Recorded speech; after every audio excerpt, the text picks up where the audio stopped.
Everyone, তো চলো আজকে আমি তোমাদের সাথে শেয়ার করে নিই আমার ফেভারিট একটা রেসিপি টিবেটিয়ান চিকেন মর্কথুক। তো মর্কথুক বা মোমো বানানোর জন্য প্রথমেই আমি ফিলিংটা রেডি করে নেব। তো ফিলিংয়ের জন্য আমি এখানে চিকেনটাকে কিমা করে নিয়েছি আর তার মধ্যে দিয়েছি অল্প পেঁয়াজ কুচি আর তার সাথে লঙ্কা কুচি আর ধনেপাতা কুচিও দিয়েছি। এর সাথে অ্যাড করেছি অল্প নুন, গোলমরিচ আর জিঞ্জার গার্লিক পেস্ট। এরপরে দেব এটার মেন ইনগ্রেডিয়েন্ট বা কি ইনগ্রেডিয়েন্টও বলা যেতে পারে, এটা দিলে কিন্তু এই ফিলিংয়ের টেস্টটা একদম চেঞ্জ হয়ে যেতে পারে। সেটা হলো হট অয়েল। আমি এখানে সর্ষের তেল ইউজ করেছি, তোমরা চাইলে কিন্তু অলিভ অয়েলও ইউজ করতে পারো।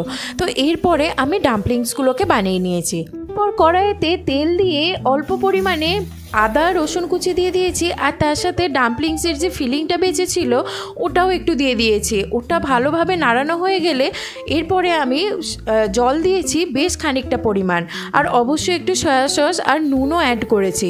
এরপরে আমি ডাম্পলিংসগুলোকে অ্যাড করে বয়েল হতে দেবো। তো দেখো এখন বয়েল হয়ে গেছে, উপর থেকে একটু পালং শাকের পাতাও দিয়ে দিয়েছিলাম। তোমরা শীতকালে এই রেসিপিটা একবার ট্রাই করে দেখো, খেতে দারুণ লাগবে। আমার তো শীত গ্রীষ্ম বর্ষা সবসময়তেই ফেভারিট।